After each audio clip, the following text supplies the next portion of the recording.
मेरे प्यारे देशवासियों, नमस्कार।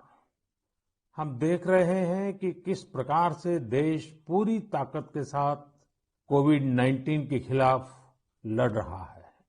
पिछले 100 वर्षों में यह सबसे बड़ी महामारी है और इसी पैंडेमिक के बीच भारत ने अनेक प्राकृतिक आपदाओं का भी डटकर मुकाबला किया है।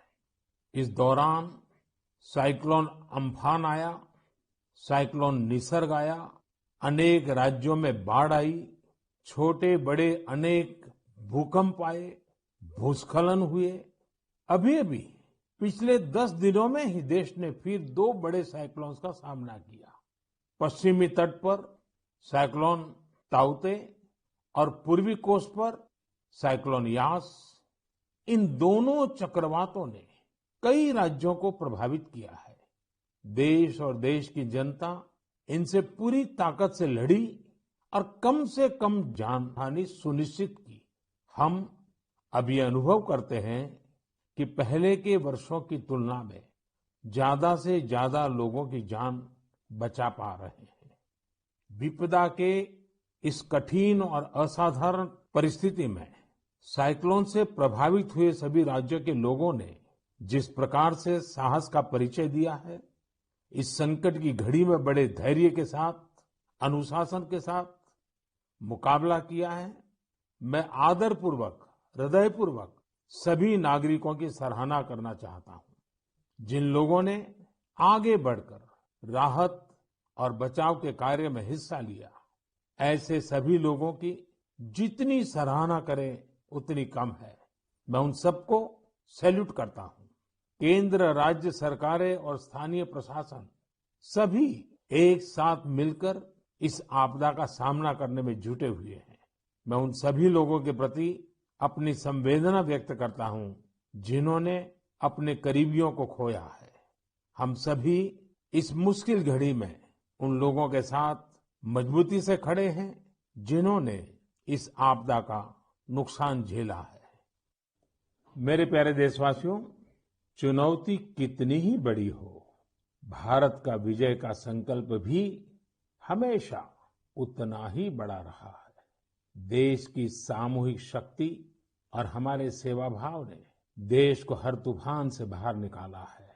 हाल के दिनों में हमने देखा है कि कैसे हमारे डॉक्टर्स, नर्सेस और फ्रंटलाइन वॉरियर्स, उन्होंने खुद की चिंता छोड़कर दिन रात काम किया और आज भी कर रहे हैं। इस सब के बीच कई लोग ऐसे भी हैं जिनकी कोरोना की सेकंड वेव से लड़ने में बहुत बड़ी भूमिका रही है। मुझसे मन की बात के कई श्रोताओं ने नमो ऐप पर और पत्र के द्वारा इन वॉरियर्स के बारे में चर्चा करने का आग्रह किया है। साथियों, जब सेकंड वेव आई, अचानक से ऑक्सीजन की मांग कई गुना बढ़ गई, तो बहुत बड़ा चैलेंज था। मेडिकल ऑक्सीजन का देश के दूर सुदूर हिस्सों तक पहुंचाना अपने आप में बड़ी चुनौती थी। ऑक्सीजन टैंकर ज्यादा तेज चले, छोटी सी भी भूल हो तो उसमें बहुत बड़े विस्फोट का खतरा होता है। इंडस्ट्रियल ऑक्सीजन का उत्पादन करने वाले काफी प्लांट देश के पूर्वी हिस्सों में हैं। वहां से दूसरे राज्यों में ऑक्सीजन पहुंचाने के लिए भी कई दिन का समय लगता है। देश के सामने आई इस चुनौती में देश की मदद की क्रायोजेनिक टैंकर चलाने वाले ड्राइवर्स ने, ऑक्सीजन एक्सप्रेस ने, एयरफोर्स के पायलट्स ने, ऐसे अनेकों लोगों ने युद्ध स्तर पर काम करके हजारों लाखों लोगों का जीवन बचाया। आज मन की बात में हमारे साथ ऐसे ही एक साथी जुड़ रहे हैं, यूपी के जौनपुर के रहने वाले श्रीमान दिनेश उपाध्याय जी। दिनेश जी, नमस्कार। सर जी प्रणाम। सबसे पहले तो मैं चाहूंगा कि आप जरा अपने बारे में हमें जरूर बताइए। सर, हमारा नाम दिनेश बाबुलनाथ उपाध्याय है। मैं गांव हसनपुर, पोस्ट जमुआ, जिला जौनपुर का निवासी हूं सर। उत्तर प्रदेश से हैं? हाँ सर जी। और सर, हमारा एक लड़का है, 2 लड़की और औरत और माँ बाप। और आप क्या करते हैं? सर, मैं ऑक्सीजन का टैंकर चलाता हूं सर, लिक्विड ऑक्सीजन का। बच्चों की पढ़ाई ठीक से हो रही है? हाँ सर, बच्चों की पढ़ाई हो रही है, लड़कियां भी पढ़ रही हैं दोनों, और मेरा लड़का भी पढ़ रहा है ये सर। ऑनलाइन पढ़ाई भी ठीक से चलती है उनकी? हाँ सर, अच्छे ढंग से कर रहे हैं। अभी बच्चियां हमारी पढ़ रही हैं, ऑनलाइन में ही पढ़ रही हैं सर। सर 15 से 17 साल हो गया सर, मैं ऑक्सीजन का टैंकर चलाता हूँ सर। अच्छा, आप ये 15-17 साल से सिर्फ ऑक्सीजन लेके जाते हैं, तो सिर्फ ट्रक ड्राइवर नहीं है आप, एक प्रकार से लाखों का जीवन बचाने में लगे हैं। सर हमारा काम ही ऐसा है सर, ऑक्सीजन टैंकर का, कि हमारी जो कंपनी है आइनॉक्स कंपनी, वो भी हमारा लोग का बहुत ख्याल करती है। और हम लोग कहीं भी जाके ऑक्सीजन खाली करते हैं तो हमें बहुत खुशी मिलती है सर। लेकिन अभी कोरोना के समय में आपकी जिम्मेदारी बहुत बढ़ गई है। हाँ सर, बहुत बढ़ गई है। जब आप अपने ट्रक की ड्राइविंग सीट पर होते हैं, तो आपके मन में क्या भाव होता है? पहले की तुलना में क्या अलग अनुभव? काफी दबाव भी रहता होगा, मानसिक तनाव रहता होगा, परिवार की चिंता, कोरोना का माहौल, लोगों की तरफ से दबाव, मांगे, क्या कुछ होता होगा? सर हमें कोई चिंता नहीं होता, हमें खाली यही होता है कि मैं अपना जो कर्तव्य कर रहा हूँ सर जी, वो हम टाइम पे लेके, अगर हमारे ऑक्सीजन से किसी को अगर जीवन मिलता है तो ये हमारे लिए बहुत गौरव की बात है। बहुत उत्तम तरीके से आप अपनी भावना व्यक्त कर रहे हो। अच्छा, ये बताइए, आज जब इस महामारी के समय लोग आपके काम के महत्व को देख रहे हैं, जो शायद पहले इतना नहीं समझा होगा, अब समझ रहे हैं, तो क्या आपके और आपके काम के प्रति उनके नजरिए में परिवर्तन आया है? हाँ सर जी, अभी पहले हम ऑक्सीजन के ड्राइवर कहीं भी जाम में इधर उधर फंसे रहते थे, लेकिन आज के डेट में प्रशासन ने भी हमारा लोग का बहुत हेल्प किया। और जहाँ भी हम जाते हैं, हम भी, हमारे अंदर से एक जिज्ञासा आती है, हम कितने जल्दी पहुंच के लोगों की जान बचाएं सर। चाहे खाना मिले चाहे न मिले, कुछ भी दिक्कत हो, लेकिन हम हॉस्पिटल पहुंचते हैं जब टैंकर लेके, और देखते हैं कि हॉस्पिटल वाले हम लोग को वी का इशारा करते हैं, उनके फैमिली लोग जिसके घर वाले एडमिट होते हैं। अच्छा, विक्ट्री का भी बताते हैं? हाँ सर, वी बताते हैं, कोई अंगूठा दिखाता है। हमको बहुत तसल्ली आती है हमारे जीवन में कि हमने कोई अच्छा काम जरूर किया है, जो मुझे ऐसा सेवा करने का अवसर मिला है सर। सारी थकान उतर जाती होगी। हाँ सर, हाँ सर। तो घर आकर के बच्चों से बातें बताते हो आप सब? नहीं सर, बच्चे तो हमारे गांव में रहते हैं, हम तो यहाँ आइनॉक्स एयर प्रोडक्ट में मैं ड्राइवरी करता हूँ। 8-9 महीने के बाद तब घर जाता हूँ तो सर। कभी फोन पे बच्चों से बात करते होंगे, तो हाँ सर, बराबर होता है। तो उनके मन में रहता होगा, पिताजी जरा संभालिए ऐसे समय। सर जी, वो लोग बोलते हैं पापा काम करो लेकिन अपने सेफ्टी से करो, और हम लोग सर सेफ्टी से काम करते हैं। हमारा मानगांव प्लांट भी है, और आइनॉक्स बहुत हमारा लोग का हेल्प करता है। चलिए दिनेश जी, मुझे बहुत अच्छा लगा आपकी बातें सुन करके, और देश को भी लगेगा कि इस कोरोना की लड़ाई में कैसे कैसे किस प्रकार से लोग काम कर रहे हैं। आप 9-9 महीने तक अपने बच्चों को नहीं मिल रहे हैं, परिवार को नहीं मिल रहे हैं, सिर्फ लोगों की जान बच जाए। जब ये देश सुनेगा ना, देश को गर्व होगा कि लड़ाई हम जीतेंगे, क्योंकि दिनेश उपाध्याय जैसे लाखों लाखों ऐसे लोग हैं जो जी जान से जुटे हुए हैं। सर जी, हम लोग कोरोना को किसी ना किसी दिन जरूर हराएंगे सर जी। चलिए दिनेश जी, आपकी ये भावना, यही तो देश की ताकत है। बहुत बहुत धन्यवाद दिनेश जी, और आपके बच्चों को मेरे आशीर्वाद कहिएगा। ठीक है, प्रणाम। धन्यवाद। प्रणाम प्रणाम। धन्यवाद। साथियों, जैसा कि दिनेश जी बता रहे थे, वाकई जब एक टैंकर ड्राइवर ऑक्सीजन लेकर अस्पताल पहुंचते हैं, तो ईश्वर के भेजे गए दूत ही लगते हैं।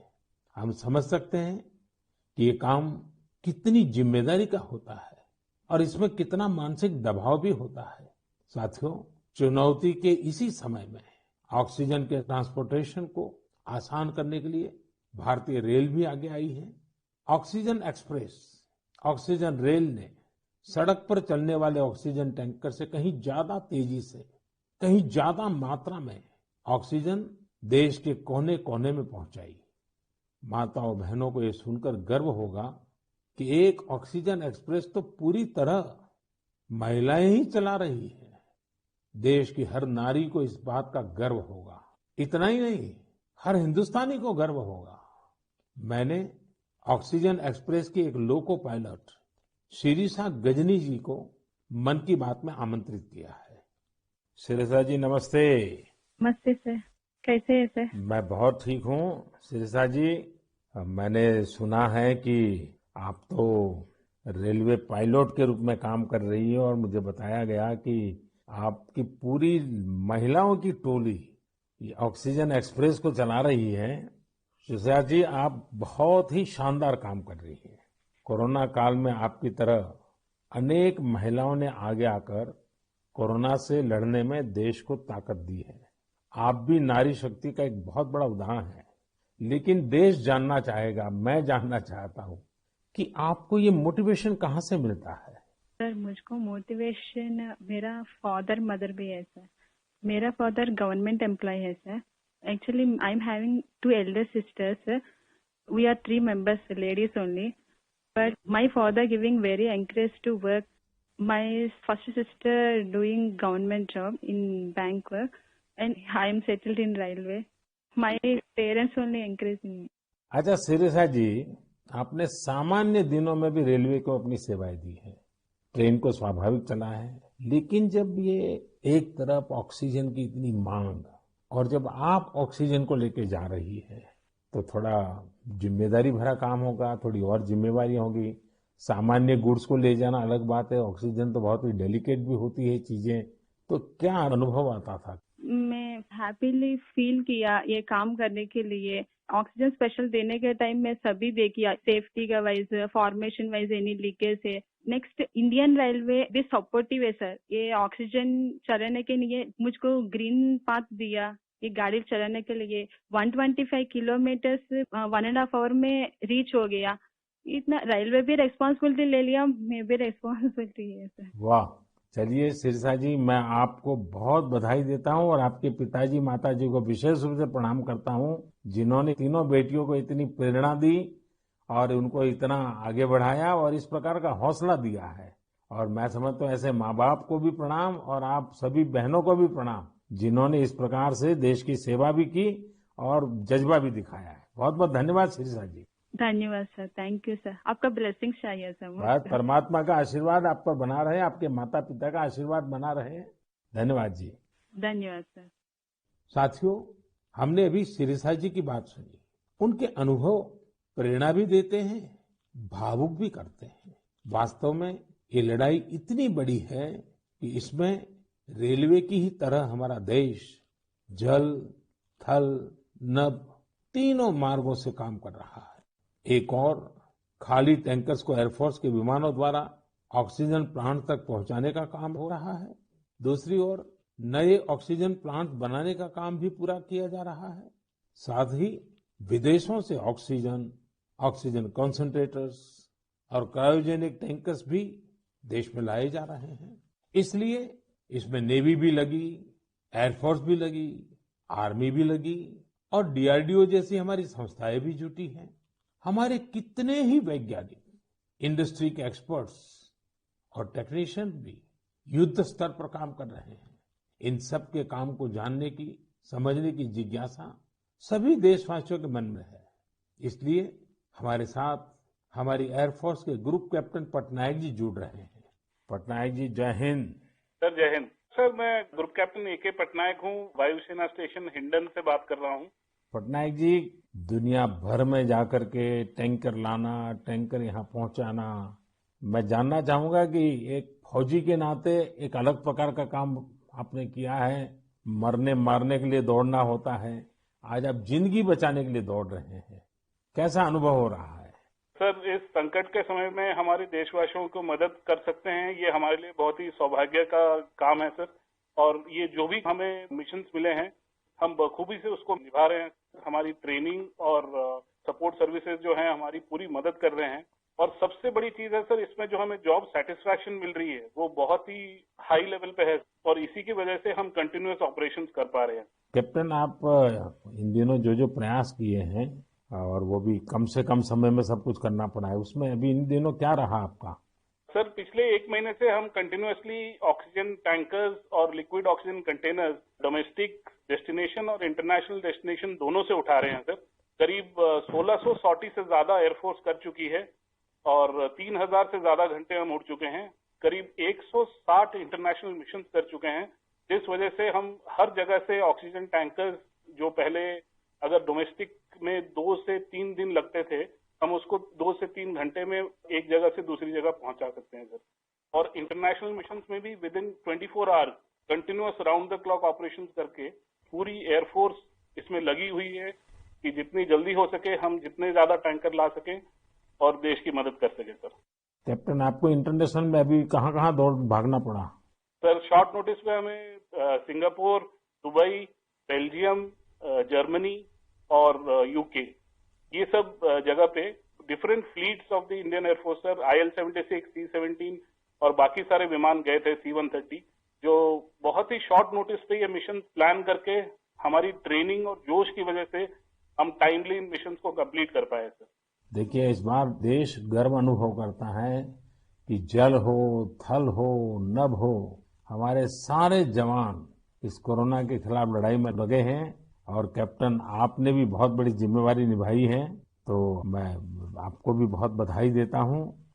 Sir thank you so much sir. हम अपनी पूरी कोशिश में जी जान के साथ लगे हुए हैं और मेरी बेटी भी मेरे साथ है सर, अदिति। अरे वाह! नमस्ते मोदी जी। नमस्ते बेटी, नमस्ते। अदिति, आप कितने साल की हैं? मैं 12 साल की हूँ और मैं क्लास 8 में पढ़ती हूँ। तो ये पिताजी बाहर जाते हैं, यूनिफॉर्म में रहते हैं। हाँ, तो उनके लिए मुझे बहुत प्राउड लगता है, बहुत गर्व महसूस होता है कि वो इतना सब महत्वपूर्ण काम कर रहे हैं। जो सारे कोरोना पीड़ित लोग हैं उनकी मदद इतनी ज्यादा कर रहे हैं और इतने सारे देशों से ऑक्सीजन टैंकर्स ला रहे हैं, कंटेनर्स ला रहे हैं। लेकिन बेटी तो पापा को बहुत मिस करती है ना?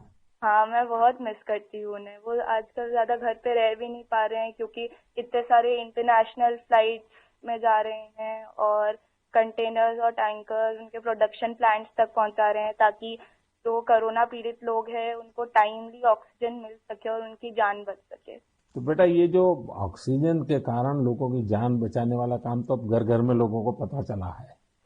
जब तुम्हारे फ्रेंड सर्कल, तुम्हारे साथी स्टूडेंट जानते होंगे कि तुम्हारे पिताजी ऑक्सीजन की सेवा में लगे हैं, तो तुम्हारे प्रति भी बड़े आदर से देखते होंगे वो लोग। हाँ, मेरे सारे फ्रेंड्स भी बोलते हैं कि तुम्हारे पापा इतना ज्यादा इम्पोर्टेंट काम कर रहे हैं और तुम्हें भी बहुत प्राउड लगता होगा। और तब मुझे इतना ज्यादा गर्व अनुभव होता है।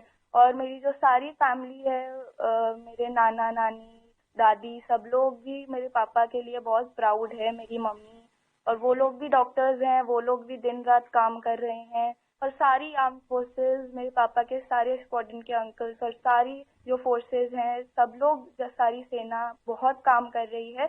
और मुझे यकीन है कि सबकी कोशिशों के साथ हम लोग कोरोना से ये लड़ाई जरूर जीतेंगे।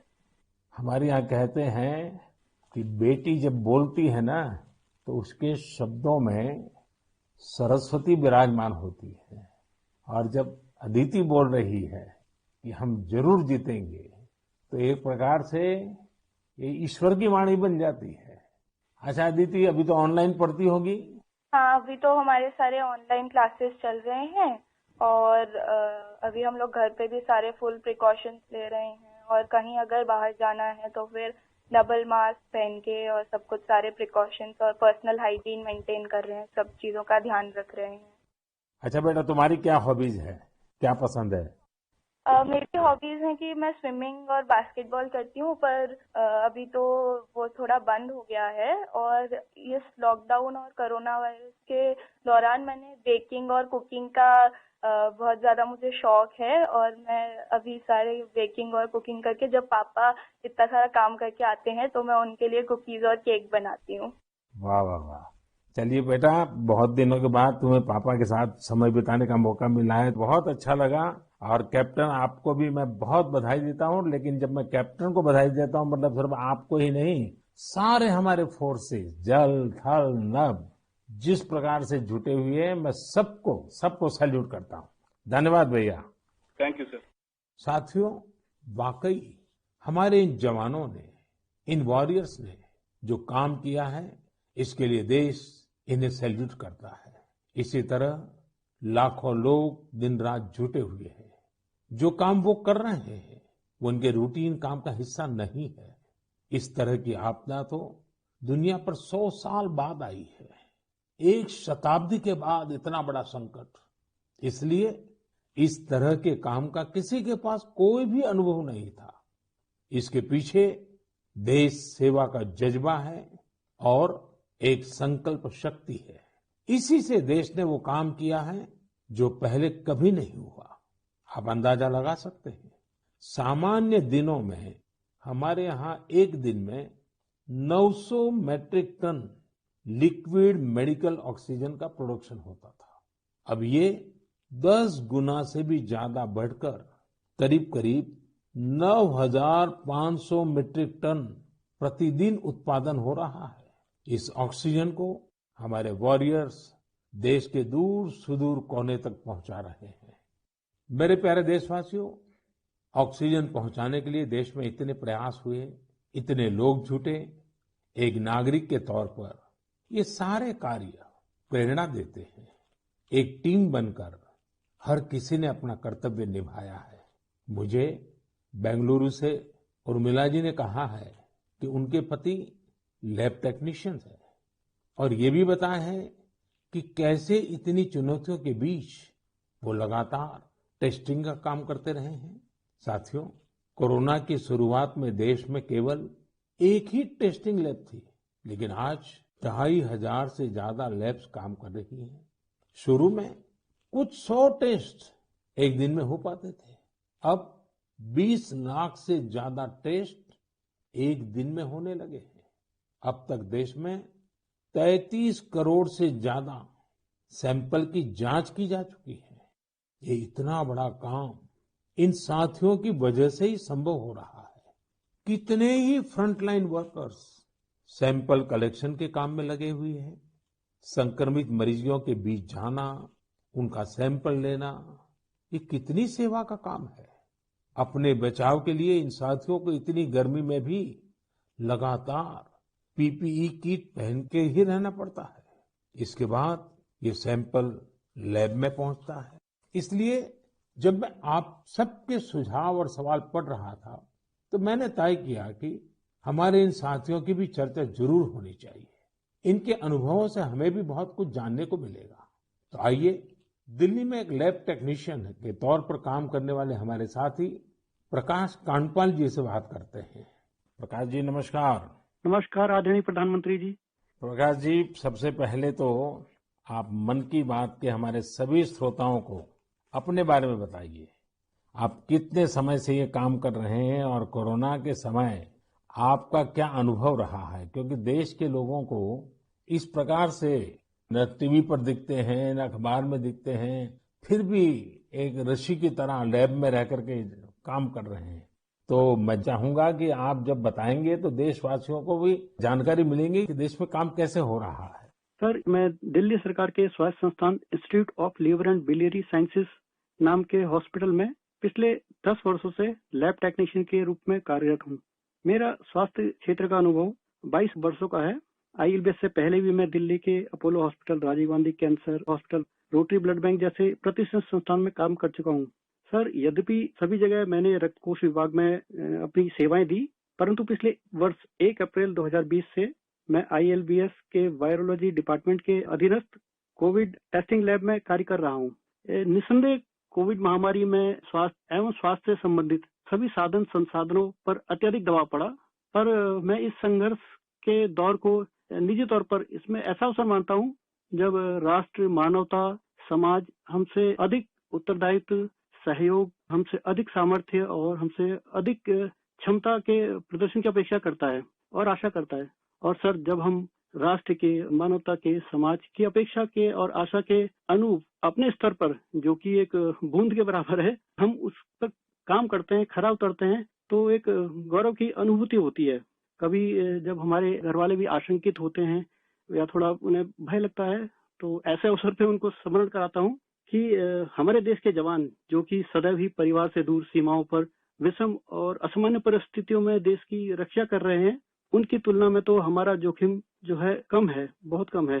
तो वो भी इस चीज को समझते हैं और मेरे साथ में एक तरह से वो भी सहयोग करते हैं और वो भी इस आपदा में समान रूप से जो भी सहयोग है उसमें अपनी सहभागिता निभाते हैं। प्रकाश जी, एक तरफ सरकार सबको कह रही है कि दूरी रखो, दूरी रखो। कोरोना में एक दूसरे से दूर रहो। और आपको तो सामने से होकर के कोरोना के जीवाणुओं के बीच में रहना ही पड़ता है, सामने से जाना पड़ता है। तो ये अपने आप में एक जिंदगी को संकट में डालने वाला मामला रहता है, तो परिवार को चिंता होना बहुत स्वाभाविक है। लेकिन फिर भी ये लैब टेक्नीशियन का काम सामान्य संजोगों में एक है और ऐसी पेंडेमिक स्थिति में दूसरा है, और वो आप कर रहे हैं तो काम के घंटे भी बहुत बढ़ गए होंगे, रात रात लैब में निकालना पड़ता होगा, क्योंकि इतना करोड़ों लोगों का टेस्टिंग हो रहा है तो बोझ भी बड़ा होगा। लेकिन अपनी सुरक्षा के लिए भी सावधानी रखते हैं कि नहीं रखते हैं?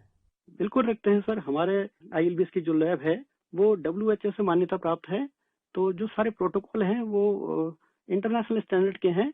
हम त्रिस्तरीय जो हमारी पोशाक है उसमें हम जाते हैं लैब में और उसी में हम काम करते हैं, और उसका पूरा डिस्कार्डिंग का, लेबलिंग का और उनको टेस्टिंग का एक पूरा प्रोटोकॉल है, तो उस प्रोटोकॉल के तहत काम करते हैं। तो सर ये भी ईश्वर की कृपा है कि मेरा परिवार और मेरे जानने वाले अधिकतर जो अभी तक इस संक्रमण से बचे हुए हैं। तो एक चीज है कि अगर आप सावधानी रखते हैं और संयम बरतते हैं तो आप थोड़ा बहुत इससे बचे रह सकते हैं। प्रकाश जी, आप जैसे हजारों लोग पिछले 1 साल से लैब में बैठे हैं और इतनी जहमत कर रहे हैं, इतने लोगों को बचाने का काम कर रहे हैं, जो देश आज जान रहा है। लेकिन प्रकाश जी, मैं आपके माध्यम से आपकी बिरादरी के सभी साथियों को हृदयपूर्वक धन्यवाद करता हूं, देशवासियों की तरफ से धन्यवाद करता हूं। और आप स्वस्थ रहिए, आपका परिवार स्वस्थ रहे, मेरी बहुत शुभकामनाएं हैं। धन्यवाद प्रधानमंत्री जी, मैं आपका बहुत बहुत आभारी हूँ कि आपने मुझे अवसर प्रदान किया। धन्यवाद भैया। साथियों, एक प्रकार से बात तो मैंने भाई प्रकाश जी से की है, लेकिन उनकी बातों में हजारों लैब टेक्नीशियंस की सेवा की सुगंध हम तक पहुंच रही है। इन बातों में हजारों लाखों लोगों का सेवा भाव तो दिखता ही है। हम सभी को अपने जिम्मेदारी का भी बोध होता है। जितनी मेहनत और लगन से भाई प्रकाश जी जैसे हमारे साथी काम कर रहे हैं, उतनी ही निष्ठा से उनका सहयोग कोरोना को हराने में बहुत मदद करेगा। मेरे प्यारे देशवासियों, अभी हम हमारे कोरोना वॉरियर्स की चर्चा कर रहे थे। पिछले 1.5 सालों में हमने उनका खूब समर्पण और परिश्रम देखा है, लेकिन इस लड़ाई में बहुत बड़ी भूमिका देश के कई क्षेत्रों के अनेक वॉरियर्स की भी है। आप सोचिए, हमारे देश पर इतना बड़ा संकट आया, इसका असर देश की हर एक व्यवस्था पर पड़ा। कृषि व्यवस्था ने खुद को इस हमले से काफी हद तक सुरक्षित रखा। सुरक्षित ही नहीं रखा, बल्कि प्रगति भी की, आगे भी बढ़ी। क्या आपको पता है कि इस महामारी में भी हमारे किसानों ने रिकॉर्ड उत्पादन किया है? किसानों ने रिकॉर्ड उत्पादन किया तो इस बार देश ने रिकॉर्ड फसल खरीदी भी की। इस बार कई जगहों पर तो सरसों के लिए किसानों को एमएसपी से भी ज्यादा भाव मिला है। रिकॉर्ड खाद्यान्न उत्पादन की वजह से ही हमारा देश हर देशवासी को संबल प्रदान कर पा रहा है। आज इस संकट काल में 80 करोड़ गरीबों को मुफ्त राशन उपलब्ध कराया जा रहा है, ताकि गरीब के घर में भी कभी ऐसा दिन न आए जब चूल्हा न जले। साथियों, आज हमारे देश के किसान कई क्षेत्रों में नई व्यवस्थाओं का लाभ उठाकर कमाल कर रहे हैं। जैसे कि अगरतला के किसानों को ही लीजिए। ये किसान बहुत अच्छे कटहल की पैदावार करते हैं। इनकी मांग देश विदेश में हो सकती है, इसलिए इस बार अगरतला के किसानों के कटहल रेल के जरिए गुवाहाटी तक लाए गए। गुवाहाटी से अब ये कटहल लंदन भेजे जा रहे हैं। ऐसे ही आपने बिहार की शाही लीची का नाम भी सुना होगा। 2018 में सरकार ने शाही लीची को जीआई टैग भी दिया था, ताकि इसकी पहचान मजबूत हो और किसानों को ज्यादा फायदा हो। इस बार बिहार की ये शाही लीची भी हवाई मार्ग से लंदन भेजी गई है। पूरब से पश्चिम, उत्तर से दक्षिण, हमारा देश ऐसे ही अनूठे स्वाद और उत्पादों से भरा पड़ा है। दक्षिण भारत में विजयनगरम के आम के बारे में आपने जरूर सुना होगा, अब भला ये आम कौन नहीं खाना चाहेगा। इसलिए अब किसान रेल सैकड़ों टन विजयनगरम आम दिल्ली पहुंचा रही है।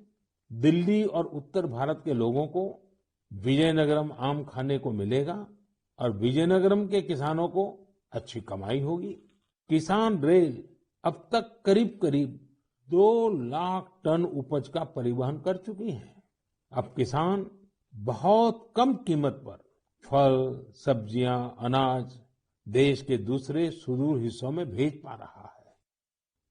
मेरे प्यारे देशवासियों, आज 30 मई को हम मन की बात कर रहे हैं और संयोग से ये सरकार के 7 साल पूरे होने का भी समय है।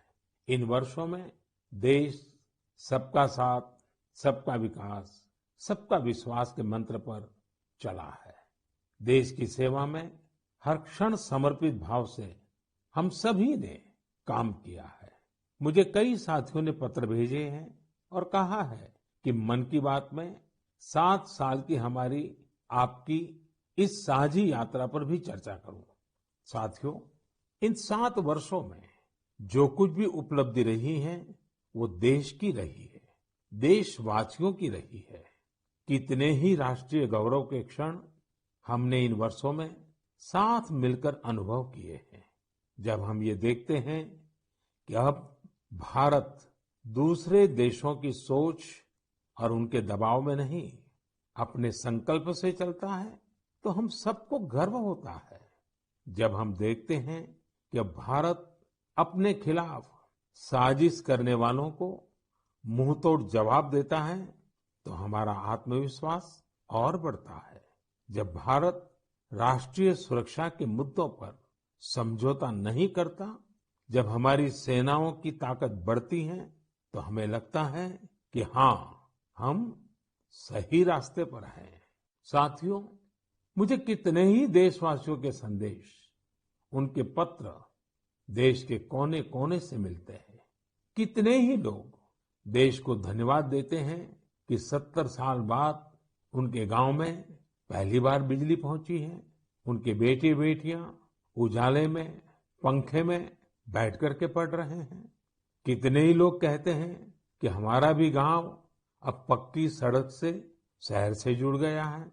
मुझे याद है, एक आदिवासी इलाके से कुछ साथियों ने मुझे संदेश भेजा था कि सड़क बनने के बाद पहली बार उन्हें ऐसा लगा कि वो भी बाकी दुनिया से जुड़ गए हैं। ऐसे ही कहीं कोई बैंक खाता खोलने की खुशी साझा करता है, तो कोई अलग अलग योजनाओं की मदद से जब नया रोजगार शुरू करता है, तो उस खुशी में मुझे भी आमंत्रित करता है। प्रधानमंत्री आवास योजना के तहत घर मिलने के बाद गृह प्रवेश के आयोजन में कितने ही निमंत्रण मुझे हमारे देशवासियों की ओर से लगातार मिलते रहते हैं। इन 7 सालों में आप सबकी ऐसी करोड़ों खुशियों में मैं शामिल हुआ हूं। अभी कुछ दिन पहले ही मुझे गांव से एक परिवार ने जल जीवन मिशन के तहत घर में लगे पानी के नल की एक फोटो भेजी। उन्होंने इस फोटो का कैप्शन लिखा था, मेरे गांव की जीवन धारा। ऐसे कितने ही परिवार हैं। आजादी के बाद 7 दशकों में हमारे देश के केवल 3.5 करोड़ ग्रामीण घरों में ही पानी के कनेक्शन थे, लेकिन पिछले 21 महीनों में ही 4.5 करोड़ घरों को साफ पानी के कनेक्शन दिए गए हैं। इनमें से 15 महीने तो कोरोना काल के ही थे। इसी तरह का एक नया विश्वास देश में आयुष्मान योजना से भी आया है। जब कोई गरीब मुफ्त इलाज से स्वस्थ होकर घर आता है, तो उसे लगता है कि उसे नया जीवन मिला है। उसे भरोसा होता है कि देश उसके साथ है। ऐसे कितने ही परिवारों का आशीर्वचन, करोड़ों माताओं का आशीर्वाद लेकर हमारा देश मजबूती के साथ विकास की ओर अग्रसर है। साथियों, इन 7 सालों में भारत ने डिजिटल लेन देन में दुनिया को नई दिशा दिखाने का काम किया है। आज किसी भी जगह जितनी आसानी से आप चुटकियों में डिजिटल पेमेंट कर देते हैं, वो कोरोना के समय में भी बहुत उपयोगी साबित हो रहा है। आज स्वच्छता के प्रति देशवासियों की गंभीरता और सतर्कता बढ़ रही है। हम रिकॉर्ड सैटेलाइट भी प्रक्षेपित कर रहे हैं और रिकॉर्ड सड़कें भी बना रहे हैं। इन 7 वर्षों में ही देश के अनेकों पुराने विवाद भी पूरी शांति और सौहार्द से सुलझाए गए हैं। पूर्वोत्तर से लेकर कश्मीर तक शांति और विकास का एक नया भरोसा जगा है। साथियों, क्या आपने सोचा है ये सब काम जो दशकों में भी नहीं हो सके, इन 7 सालों में कैसे हुए? ये सब इसलिए संभव हुआ क्योंकि इन 7 सालों में हमने सरकार और जनता से ज्यादा एक देश के रूप में काम किया, एक टीम के रूप में काम किया, टीम इंडिया के रूप में काम किया। हर नागरिक ने देश को आगे बढ़ाने में एकाध कदम आगे बढ़ाने का प्रयास किया है। हाँ, जहां सफलताएं होती हैं, वहां परीक्षाएं भी होती हैं। इन 7 सालों में हमने साथ मिलकर ही कई कठिन परीक्षाएं भी दी है और हर बार हम सभी मजबूत होकर निकले हैं। कोरोना महामारी के रूप में इतनी बड़ी परीक्षा तो लगातार चल रही है। ये तो एक ऐसा संकट है जिसने पूरी दुनिया को परेशान किया है। कितने ही लोगों ने अपनों को खोया है। बड़े बड़े देश भी इसकी तबाही से बच नहीं सके हैं। इस वैश्विक महामारी के बीच भारत सेवा और सहयोग के संकल्प के साथ आगे बढ़ रहा है।